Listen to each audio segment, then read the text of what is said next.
Trouble. People have been complaining about it for a long time. People have been busy writing about trouble for a long time too, as the poem by David Keppel illustrates. Unfortunately, I didn't find it too memorable, so I had to write it down. Better never trouble trouble until trouble troubles you, for you only make your trouble double trouble when you do. Everyone says, avoid trouble. Don't trouble trouble. Don't make trouble for yourself. The trouble with this, the trouble with that. They make it sound like trouble is a bad thing. I believe that trouble is our friend. In fact, I believe that sometimes we have to make trouble if we're going to make progress. Not all troublemakers are bad. There really are good troublemakers, and you know a few. People often name Bill Gates, Howard Hughes, Dr. Martin Luther King, Rosa Parks, Paul Revere, Michael Dell, Nelson Mandela, Jesus.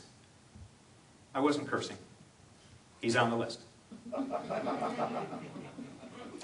Galileo, Einstein, Gandhi, Mary Kubitsky.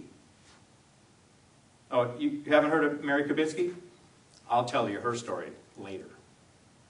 So what's a trouble breaker?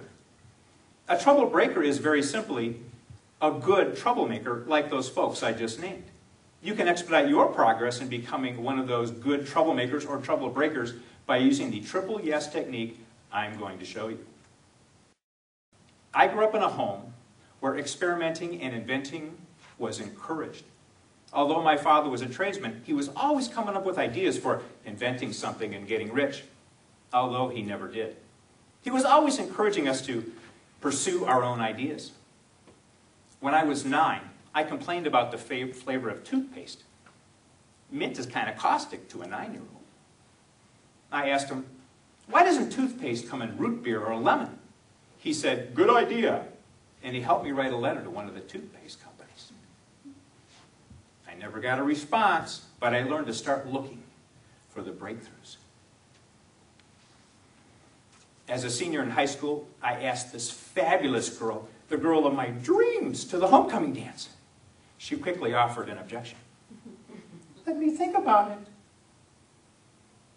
I made the mistake of accepting that objection. Later, objection turned to rejection when I learned that the girl asked one of her old boyfriends to take her to the dance so she wouldn't have to go with me. Down but not out, I bought concert tickets, prepared for her potential objections, and asked for another date. This time, the girl found herself overmatched. Her lame, flimsy excuses wouldn't hold water anymore, and the date was on. A breakthrough. Later, that girl became Patty Johnson, my wife of over 30 years. While she does continue to offer objections from time to time, I have gotten her to agree to 4 children and a ski boat. Let's talk about Mary Kubitsky for a moment. Back in 2004, Pontiac was getting ready to launch their new G6 model. Mary was to be the advertising manager on the launch team. Imagine for a moment, you're sitting in a conference room at Pontiac Motors while the advertising team is coming up with ideas for doing the launch. Let's build a website. Let's place ads on primetime television. Let's rent billboards in major cities. Then Mary chimes in. I know. Let's give away 300 cars. It'll only cost $8 million. Mary's idea was to give away a brand new Pontiac G6 to each member of Oprah Winfrey's studio audience. How might you imagine the other folks in the room would have responded to that? Well, that sounds pretty expensive. That's pretty risky. But we ain't never done that before. But Mary Kubitsky decided to go for it. In September 2004, 276 people filed into Oprah's studio for the season opener. Can you imagine their feelings when Oprah announced that each one of them would be receiving a new car?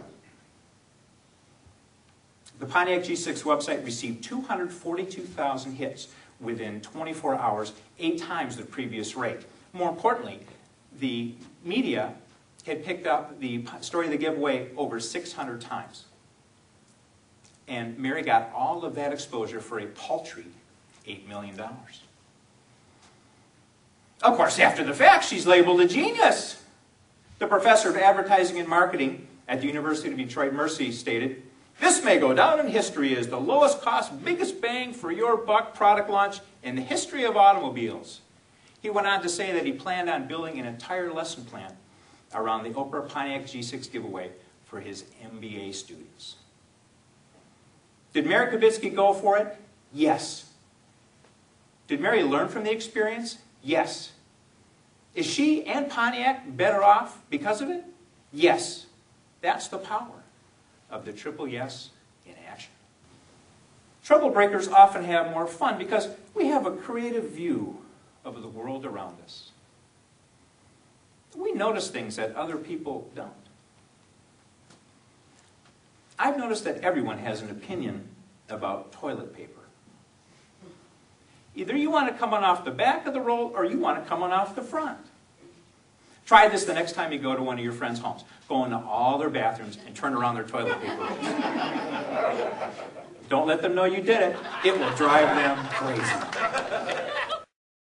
Well, this is my way of telling you that I'm ready to stop talking and that you have just seen the tail end of my presentation. I wish you much success as you use the triple yes to become troublebreakers who get more done, have more fun, and achieve your inspiring goals.